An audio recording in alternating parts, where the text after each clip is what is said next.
Semua mengingat Francesco Totti sebagai pangeran Roma. Orang-orang juga tak akan pernah lupa dengan keindahan permainan yang diperlihatkan Zinedine Zidane. Namun untuk satu nama yang seharusnya mendapat lebih banyak pujian, sedikit yang mengingat tentang perjuangan serta pengorbanan yang telah dilakukan. Rui Manuel Cesar Costa, atau yang lebih akrab disapa Rui Costa, menjadi salah satu legenda yang terselip di antara 100 nama terbaik dunia versi Pele. Permainan jarang mengecewakan, dedikasinya terhadap sepak bola tak terbantahkan, hingga kecintaan terhadap klub yang dibela memiliki arti yang lebih dalam dari apapun bagi Rui Costa.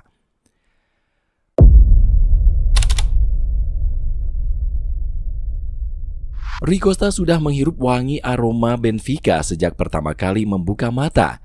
Semua keluarganya mendukung dan sangat mencintai Benfica. Maka tak heran bila ketika usianya baru menginjak 5 tahun, ayahnya langsung membawa Rui Costa ke sebuah seleksi besar-besaran yang dilakukan Akademi Benfica. Tepat di tahun 1977, Rui Costa mendatangi seleksi yang diikuti oleh sekitar 500 anak dari seluruh penjuru Portugal. Tak tanggung-tanggung, Benfica meminta legenda Portugal Eusebio untuk menilai langsung calon bintang klub tersebut. Semua diberi kesempatan selama kurang lebih 10 menit untuk unjuk kebolehan. Tak kesulitan, Rui Costa yang mendapat kesempatan langsung membuat Eusebio terkesima. Legenda Portugal dan juga Benfica itu mendatangi langsung ayah Rui Costa dengan mengatakan bahwa anaknya telah lolos ke dalam daftar 22 pemain terbaik yang dicari Benfica. Sejak tahun 1977 sampai 1990, Rui Costa setia mengenakan seragam Benfica. Kemampuannya berkembang. Dia bermain sebagai pengatur serangan yang akurasi umpannya banyak dipuji oleh kebanyakan orang. Ketika namanya mulai masuk ke tim utama Benfica, atau tepat pada tahun 1991, Rui Costa diminta pelatih Portugal U20 Carlos Queiroz untuk mengikuti ajang Piala Dunia. Saat itu, Rui Costa menjadi bagian dari generasi emas Portugal yang juga dihuni oleh Luis Figo hingga Joao Pinto yang keluar sebagai juara. Di partai final, Rui Costa menjadi penentu kemenangan Portugal atas timnas Brasil dalam babak adu penalti. Melihat aksi individu Rui Costa, pelatih Carlos Queiroz mengatakan, dia adalah seorang playmaker yang bisa menentukan arah permainan dan menguasai ritme permainan dengan bola di kakinya. Saat bergabung dengan tim utama Benfica, Rui Costa berhasil meraih gelar Liga Portugal pada musim 1993-1994. Saat itu dia terkenal dengan duetnya bersama Joao Pinto. Nahas, itu menjadi musim terakhir Rui Costa di Benfica setelah klub yang telah membesarkan namanya itu mengalami krisis finansial. Mulanya, dia bakal dilego ke Barcelona. Johan Cruyff yang meminta langsung kepada manajemen untuk memboyongnya. Akan tetapi, dia menolak dan lebih memilih Fiorentina. Itu terjadi karena Rui Costa ingin menyelamatkan Benfica, di mana Fiorentina berani menyodorkan dana yang lebih besar.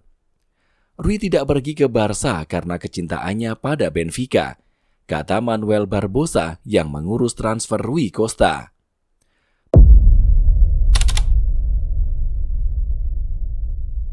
Meski sulit meninggalkan Benfica, Rui Costa nyatanya mendapat kebahagiaan yang tak kalah hebat ketika tampil di Fiorentina.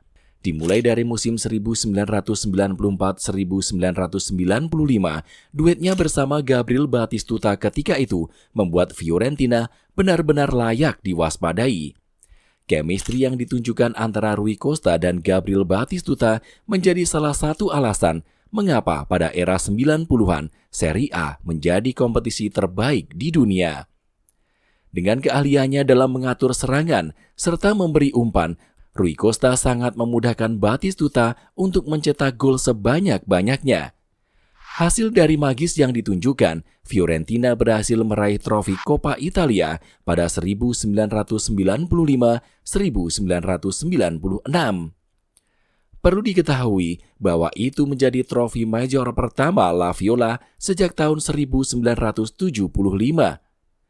Rui Costa bertahan selama kurang lebih 7 tahun di Fiorentina.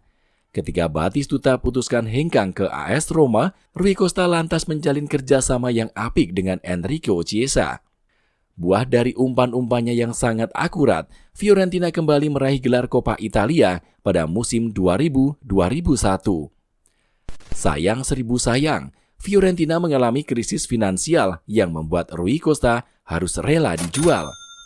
Ketika itu, Rui Costa sempat menjadi incaran serius Real Madrid. Namun karena sejumlah faktor, ia lebih memilih AC Milan yang masih berkompetisi di Serie A. Dengan dana sekitar 42 juta euro, Rui Costa menjadi pemain termahal yang pernah didatangkan i Rossoneri ketika itu.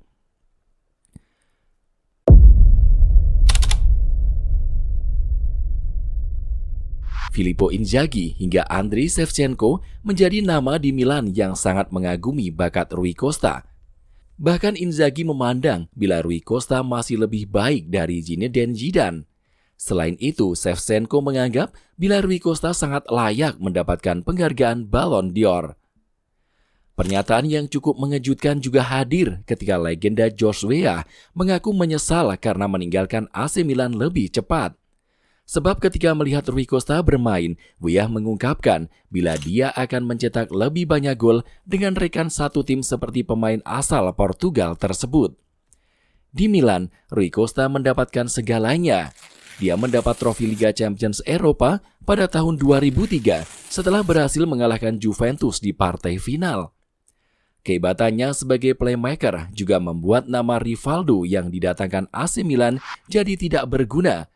Rui Costa terus melesat di dalam kehebatannya yang kian termakan usia.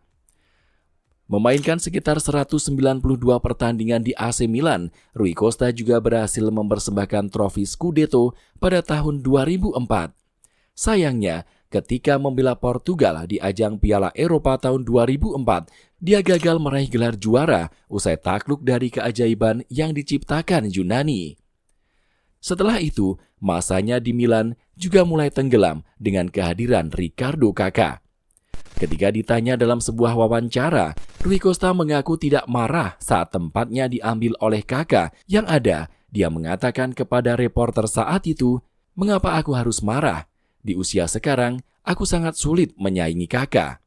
Lihat saja, anak itu akan memenangkan Ballon d'Or dalam 2 tahun ke depan."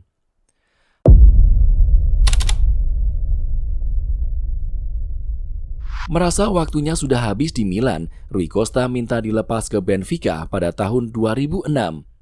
Saat itu, Rui Costa memperlihatkan sikap yang amat luar biasa. Mengetahui Benfica tengah mengalami krisis finansial, ia tidak meminta sepeser pun gaji dari klub masa kecilnya itu. Rui Costa menandatangani kontrak tanpa persetujuan biaya yang harus dibayar Benfica. Tujuannya ketika itu hanya ingin menghabiskan karir di klub tercintanya yang tengah berusaha keluar dari lubang kehancuran. 2 tahun Rui Costa membela Benfica, 2 tahun pula namanya terus didengungkan oleh para penggemar. Saat kondisi Benfica mulai stabil, Rui Costa pensiun pada tahun 2008 atau ketika usianya menginjak angka 36. Tepat setelah itu, dia langsung diangkat sebagai direktur olahraga klub dan pada tahun 2021, Rui Costa resmi terpilih sebagai presiden Benfica. Jika kamu suka video ini, silakan klik tombol like dan subscribe channel ini.